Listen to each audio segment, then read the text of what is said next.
Arquidiócesis de la Verapaz presenta El Pueblo de Dios, el pueblo de la esperanza. Estimados amigos, una vez más tenemos el gusto de entrar en sus hogares a través de este programa, con el mensaje de crecimiento espiritual y familiar.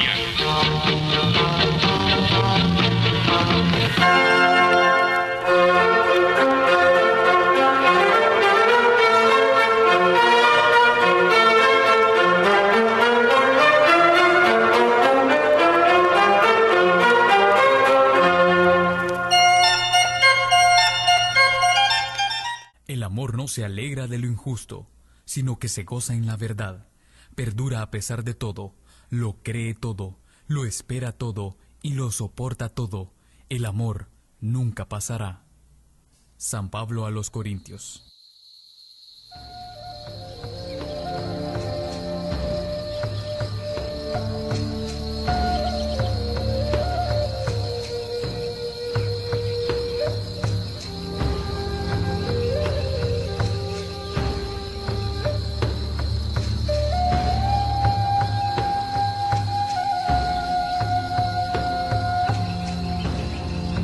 Y habían matado a un sacerdote por guerrillero,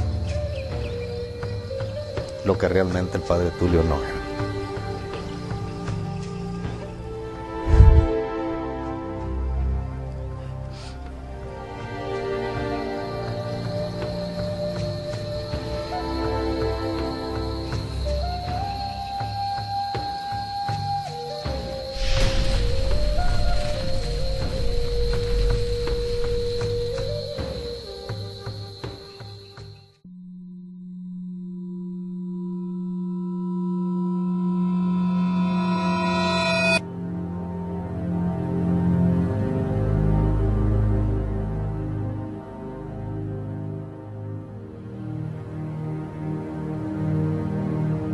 Esta es una historia que fue enterrada hace mucho tiempo.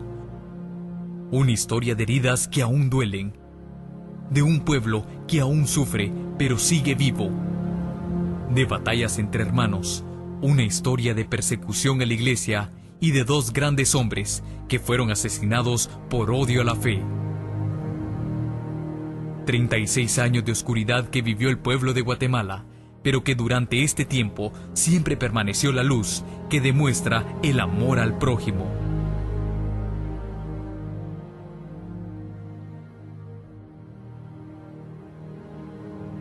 La historia de los mártires de Izabal.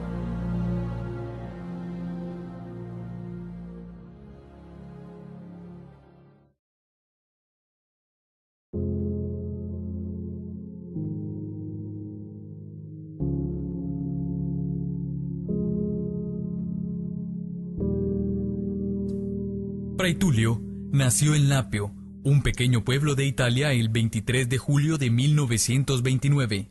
Sus padres, Angelo y Augusta, le llamaron Marcelo. Tenía también un hermano gemelo, Daniel, y 6 hermanos más. Con Daniel compartía más que un gran parecido, compartía también la devoción. Ambos sintieron desde muy niños el deseo de seguir al Señor en la vida religiosa. A los 10 años, ambos entraron al Colegio Seráfico de Quiampo para iniciar su formación religiosa y un año después, en 1940, entraron a San Francisco del Desierto. Ese mismo año muere su madre, lo que sin duda alguna sería un duro golpe para los hermanos. Sin embargo, nunca dejaron de confiar en la voluntad de Dios. Los dos hermanos fueron ordenados sacerdotes en 1953 por el entonces nuevo patriarca de Venecia, Angelo Cardenal Roncalli. Solo unos años después, el cardenal Roncalli llegaría a ser el recordado Papa Bueno, San Juan XXIII. Apenas siendo ordenado, el padre Tulio comenzó a atender a los niños huérfanos víctimas de la guerra. El padre Tulio era un hombre sencillo y en sus tiempos libres se dedicaba a tareas en el huerto y con los animales. En diciembre de 1956, los hermanos habrían de tomar caminos separados por primera vez en su vida. cuando el padre Lucio, su hermano, parte hacia Guatemala como misionero en estas tierras. Poco tiempo después, le envía una carta contándole sobre su experiencia en aquel lejano país de Latinoamérica.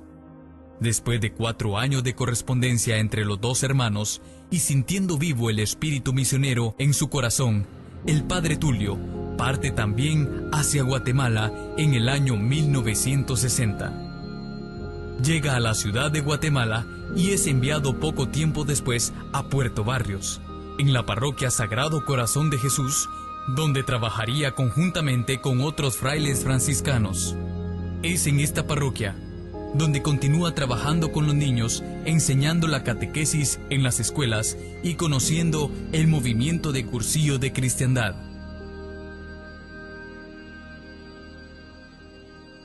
El padre Tulio, en el año 1963, es nombrado para la parroquia Nuestra Señora de Fátima en Entre Ríos, donde construyó la primera casa parroquial y buscando dar entretenimiento sano a la gente sencilla que podía caer en vicios, construyó también la primera sala de cine parroquial.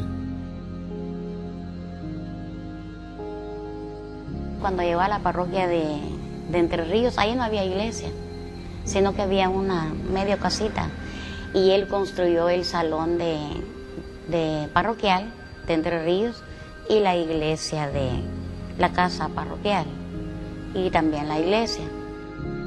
La mayor parte de su misión en Izabal la llevaría a cabo en la parroquia San José Morales, creada en el año 1968 y de la cual fue su primer párroco. La parroquia tenía un territorio extenso y una gran población, especialmente en las áreas rurales. Muchos de ellos eran trabajadores de la compañía UFCO, que controlaba grandes extensiones de terreno en aquella región. Yo era trabajador de la empresa Bandegua y participando en un cursillo sindical en Morales. Yo visitaba el templo de Morales, ahí en la parroquia San José. Ahí conocí al padre Tulio y conocí que él era una persona muy humilde, sencillo, pero con mucha vocación de evangelizar. Recuerdo al padre Tulio como un hombre muy sencillo, calladito. Él sabía escuchar a la gente, hablaba de una manera muy calmada, sensata, y yo notaba que al padre le gustaba estar con la gente, muy contento de estar charlando, conviviendo, aconsejando, y así lo recuerdo como persona. El trabajo de evangelización era apoyado de gran manera por los laicos, pues los sacerdotes no se daban abasto para cubrir las grandes necesidades de los fieles. Todo era difícil porque era ir empezando con 7 sacerdotes a los que había en toda la diócesis, en toda la prelatura apostólica. No era muy fácil de trabajar, pero sin embargo esta gente nos empujaba. El padre Tulio se movía de comunidad en comunidad a pie o a caballo, pues las áreas donde podía acceder con vehículo eran muy limitadas. Es aquí donde en 12 años de servicio llegaría a conocer más a fondo las necesidades de la población y trabajaría arduamente para ayudar a la gente a desarrollarse. Un hombre muy entregado a la comunidad y muy entregado a las cosas de la iglesia, y un hombre muy de oración, un franciscano diferente. Él fue un hombre de una espiritualidad sólida, ciertamente un hombre de oración muy cercano a Dios. El padre Tulio hacía crecer las comunidades y avivaba la fe en la gente. Muchas nuevas aldeas comenzaron a florecer en el sentido pastoral y en la vida cristiana gracias al trabajo que realizaba en estas comunidades. Padre Tulio trabajó mucho en las obras materiales, como construir oratorios en las comunidades, porque él era carpintero también. En la obra de evangelizar, una persona con bastante vocación, muy amable con toda la gente, con todas las comunidades. Comíamos juntos con el padre Tulio, como Dios nos ayudaba, porque decía, salir a una comunidad antes era duro. Visitamos una aldea, Las Pacayas, el Naranjito, ahí donde le íbamos a dejar cosas a la gente más pobre. Y decía él, falta oratorio, hay que construirlo, decía él, y con las hermanas religiosas a la par. Su trabajo definitivamente no se limitaba al aspecto ministerial del sacerdocio. No era solamente dentro de la iglesia, sino en cada aspecto de la vida de la gente. Junto a ellos, afrontaba los momentos más difíciles, como enfermedades y crisis. Él se preocupaba por los enfermos. Por todo se preocupaba él. A las horas de la noche venían a tocarle la puerta aquí para llevar enfermos a Zacapa, los llevaba, o a Puerto Barrios. De 11 años me enfermé y el padre Tulio me llevó al infantil. Mis papás eran muy pobres. El padre Tulio era un pastor humilde y entregado. Tenía una característica especial. Conocía a todos sus parroquianos por nombre, pues este nunca se le olvidaba. Siempre dispuesto a escuchar. Por eso, aún al día de hoy, su memoria es venerada con cariño y devoción por tantas personas en el departamento de Izabal. El padre fue un hombre, un misionero, entregado al servicio de su pueblo. Fue amigo del pueblo, un hombre como el buen pastor, que le conocía. Una vez le decían los nombres de las personas y se le quedaban de memoria. Estando en Morales, Izabal, construyó la parroquia San José, un centro pastoral para la formación de los catequistas y también una casa para las hermanas de San José de Montreal que le asistían en su trabajo. Con esas hermanas religiosas canadienses que también fueron maravillosas y trabajaron mucho y me dejaron trabajar mucho y me ayudaban, ¿verdad? Ellas construyeron ahí para las reuniones, todavía eran reuniones muy grandes que teníamos cada mes, cada 15 días para ir a la formación de los catequistas estos. Y ahí fue donde tal vez creció más el número y después también donde creció más el número de mártires. El padre Tulio también ayudó a muchos campesinos y personas a obtener certeza jurídica de sus tierras, dando asesoría en los cultivos y sugiriendo abogados para que pudieran obtener los títulos de propiedad. El padre Maruso era una persona muy buena, muy entregada a la gente, muy identificada con la problemática de la gente, problemática relacionada a la tierra. Pues él se preocupaba cómo orientarlo en otros campos, especialmente en lo agrícola, que era lo que uno pues tenía como trabajo, y él lo que se preocupaba era de que uno pues mejorara en ese sistema. Nos conseguía preparación, así concursos agrícolas. Él gestionaba con el Ministerio de Agricultura y entonces el Ministerio de Agricultura nos daba cursos, nos capacitaba en agricultura, en ganadería y en cuestiones así de los árboles. Todo el trabajo social que desarrollaba el padre Tulio levantó sospechas entre los círculos militares, pues aquellos miraban con desconfianza cualquier otro tipo de liderazgo que amenazaba con arrebatarles el control total que querían mantener sobre la población.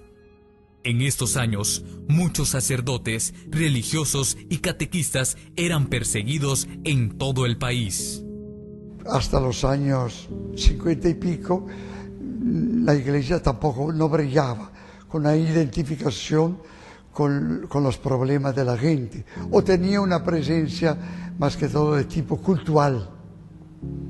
Fue con los años finales de los 60 que la iglesia, diríamos, escuchó el grito del pueblo. No pasaría mucho tiempo para que el padre Tulio comenzara a ser atacado con mentiras y amenazas de muerte, buscando deshacerse de él y del trabajo que hacía.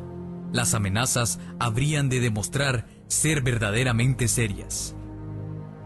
Nos dimos cuenta cuando asaltaron el convento San José, cuando asaltaron también la parroquia, donde otro día pues fuimos a ver y nos encontramos con los agujeros donde habían descargado las bombas, y ahí pues ya empezamos a pensar nosotros de que la vida del padre ya tenía un riesgo, ¿verdad? Temiendo por su vida, el 4 de mayo de 1980, el padre Tulio fue transferido por el obispo y sus superiores a la parroquia de Quiriguá. No le agradaba mucho el hecho de dejar al pueblo con el que había compartido 12 años, pero sin embargo, obedeció a lo que se le pedía. En la parroquia de Quiriguá, continuó con su trabajo pastoral y las amenazas de muerte no tardaron en aparecer de nuevo, especialmente porque el padre Tulio se presentaba como una figura de protección para los campesinos. Y eso fue lo que a él más le afectó, el mucho amor a la gente más necesitada, ¿no? A la gente que más sufría. Eso le causó problemas, porque en ese entonces existía la guerrilla, ¿no? Y la iglesia estaba tildada también, que era como guerrillera en ese entonces. Pero la tildaron los ricos como guerrillera, porque ellos querían apropiarse de las tierras de los pobres. Los superiores comenzaron entonces a planear sacarlo de Guatemala, pero al comunicarle la decisión al padre Tulio, este pidió que por favor no le hicieran abandonar a su pueblo. Yo estaba de consejero de aquí de Guatemala y habíamos decidido de que él saliera de Guatemala porque sabíamos de las amenazas, y amenazas reales. Y cuando yo lo fui a ver, estaba regresando como un señor, estaba regresando de las aldeas de la montaña, donde muy lejos, y cuando le comuniqué que la decisión del consejo era que él saliera de ahí, me dice, ¿y cómo voy a dejar? ¿Cómo voy a dejar a mi gente sola? No, pues es posible. Y después agarró la mano, la cabeza entre las manos, y me dice, bueno, déjame que voy a rezar, voy a pedirle a Dios que me oriente. Y yo me retiré así de puntilla, lo dejé solo, ¿verdad? Ahí para que él tomara su decisión. Luego más adelante quiso tomar la decisión de quedarse, es decir, no quiso salir de ahí, porque dice ahí, un pastor tiene que estar con su grey, con su rebaño, con sus ovejas. Estábamos en una asamblea en Quiriguá, en el salón ese que existe en Quiriguá aún. Estábamos en una asamblea y hablando un poco de los problemas que tenían, las necesidades que tenían, las preocupaciones que tenían. ¿Y qué hacemos? Y dice él, si yo quiero que viva mi pueblo, tendré que dar la vida por mi pueblo. Pero con toda espontaneidad y naturalidad. Si yo quiero que viva mi pueblo, tendré que dar la vida por mi pueblo.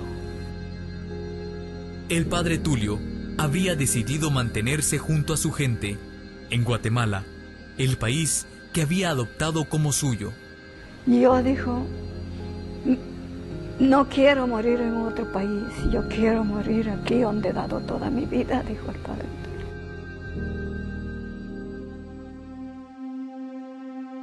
Ya en la parroquia de Quiriguá, conoció al joven Luis Obdulio Arroyo, uno de 9 hermanos de una familia de campesinos muy pobre. El joven Luis Obdulio era una persona entregada al servicio de la parroquia. Servía como acólito, catequista, ayudaba a elaborar el nacimiento en Navidad y las andas procesionales en tiempo de Cuaresma. Luis Obdulio participaba activamente en los cursillos de cristiandad, lo cual lo animaba mucho en su vida cristiana.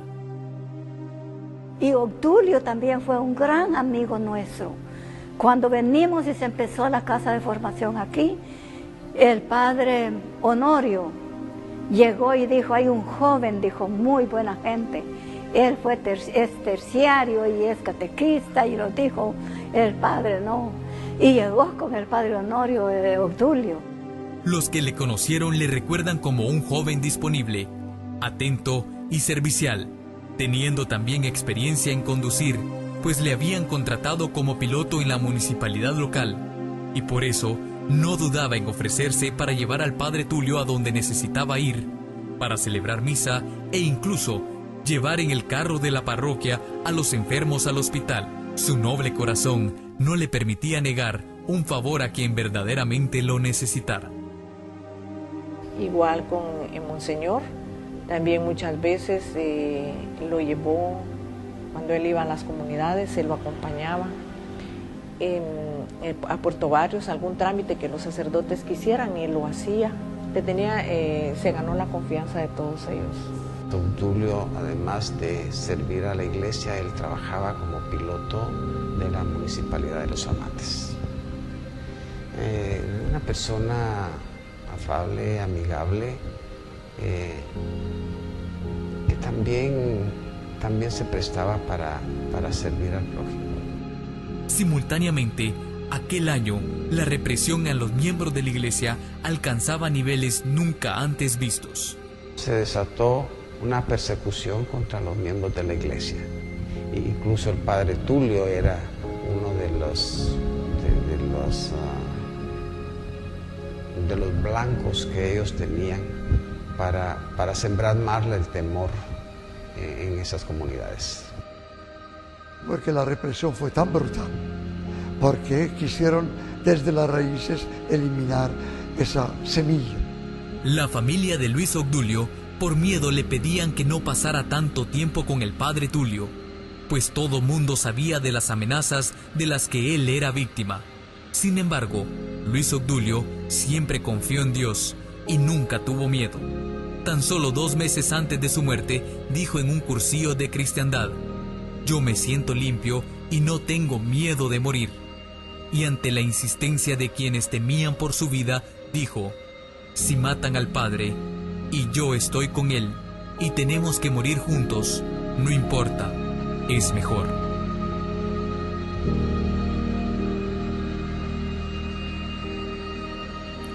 Fray Tulio y Luis Obdulio siempre se preocupaban por las personas que llegaban a participar de la misa, de los cursillos y de las reuniones en las noches, pues les acompañaban usualmente hasta sus casas y luego regresaban juntos a la parroquia.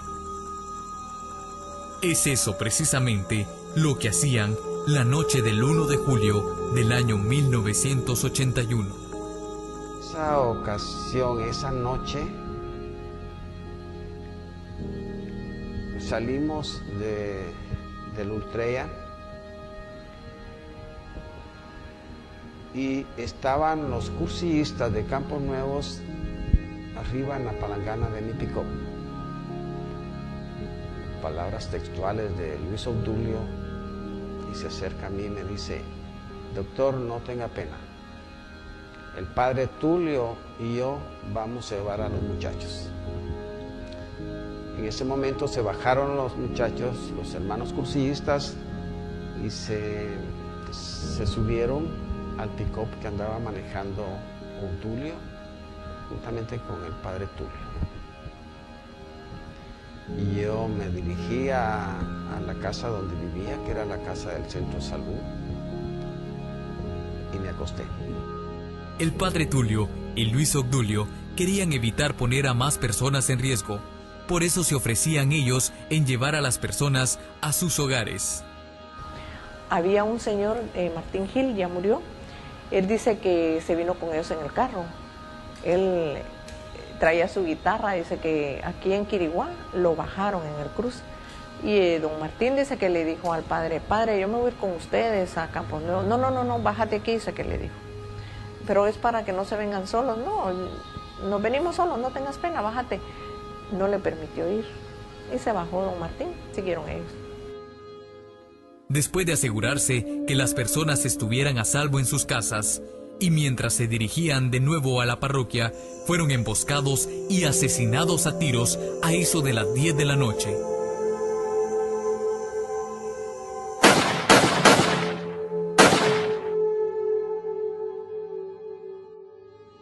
El padre Tulio y Luis Obdulio sirvieron a las personas más necesitadas y sedientas de la nueva evangelización.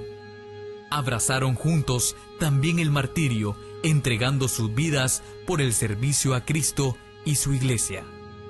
Y siempre decía que a mi hermano lo había encontrado boca abajo y con el brazo izquierdo totalmente destrozado, volteado para la espalda, golpeado de la cara, con su camisa rota, igual que al padre Tulio, sí los golpearon,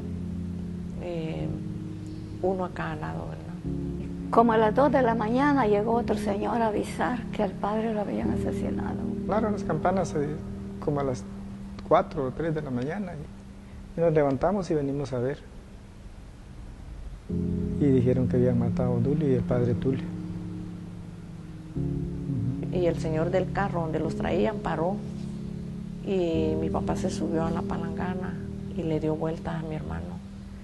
Y él decía que le había dolido mucho ver cómo lo habían dejado, ¿verdad? Porque para nosotros no tenía que haber muerto así. Yo le debo la vida al padre Tulio y a Obdulio. Porque el hombre que era mi caporal era comisionado militar y era el hombre más ruin de este lugar de Quiriguá. Y si usted lo hubiera escuchado con aquellas palabras drásticas, obscenas, llegó diciendo él que habían matado a un sacerdote por guerrillero, lo que realmente el padre Tulio no era.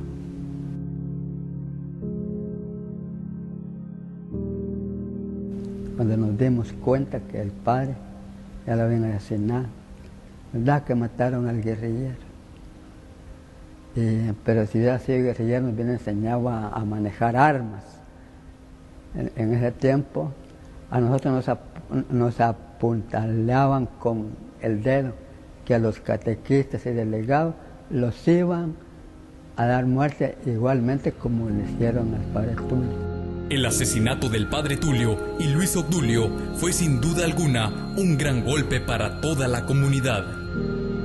Pues al día siguiente, como había mucha incertidumbre, mucho temor, se dijo de que andábamos, todos los cursistas andábamos en una lista para asesinarnos y que yo era uno de los que encabezaba esa lista. Recuerdo que pedí unos 2 meses de licencia y me vine aquí a Puerto Barrios, pero sentía la persecución, real o imaginaria, pero con el temor de que pudiera pasarme algo. En torno al asesinato de Tulio Maruso fue cuando se agudizó la represión, se agudizó el martirio. Recuerdo una multitud de gente, muchos lloraban. Me recuerdo estábamos en Estrada, Petao, como vicario, obispo vicario, y vino Monseñor Gerardo Flores, que había sido obispo acá en el vicariato. Me recuerdo la homilía de Monseñor Flores, que en sus años, pues buenos, eran siempre homilías muy directas, con mucho ánimo, con mucha fuerza y con mucha también reflexión. Recuerdo siempre que dijo: pueblo de Izabal, levanta tu cabeza, porque pronto llegará tu liberación. Cuando él murió, aquí toda la gente casi con miedo veníamos como algunos 4 o 5 tal vez, y nos preguntaban: ¿qué van a hacer ustedes a la iglesia? No vayan, porque a veces están acusados de guerrilleros, van a decir que son guerrilleros, ustedes van a venir a matar. Pero nosotros siempre veníamos, gracias a Dios, ¿verdad? Siempre veníamos a apoyar aquí, después de que él murió. Todo este terror, toda esta angustia del pasado se vaya perdiendo y que podamos sanar de las heridas de ese pasado que fue muy tenebroso. Como hemos dicho, esta es una historia que fue enterrada hace mucho tiempo, como fueron enterrados miles de Biblias durante la guerra en Guatemala, pero que nunca ha sido olvidada por la gente sencilla y por aquellos que fueron testigos de la gran entrega de estos grandes hombres, y como ellos, muchos otros mártires de la iglesia en Guatemala. Y yo la misa del Padre Tulio, su última misa, la escuché, pero mi pensamiento era otro. La presencia de Jesús y la santificación de Él. Dije yo, el Padre Tulio sí va a ser un santo, pero se va a cumplir lo que esta última persona me está diciendo. Tiene que ser un mártir para morir. Hoy la iglesia reconoce el martirio de Fray Tulio Maruso y Luis Obdulio Arroyo. Aquellos que les martirizaron seguramente no les conocían de cerca, pero odiaban su fe y las obras que su fe inspiraba en ellos. Hoy desenterramos esta historia, estos relatos, como un testimonio de las generaciones de cristianos que de tantas maneras buscan entregar su vida a los demás, y sabiendo que la sangre de los mártires es semilla de nuevos cristianos.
Diócesis de la Verapaz presentó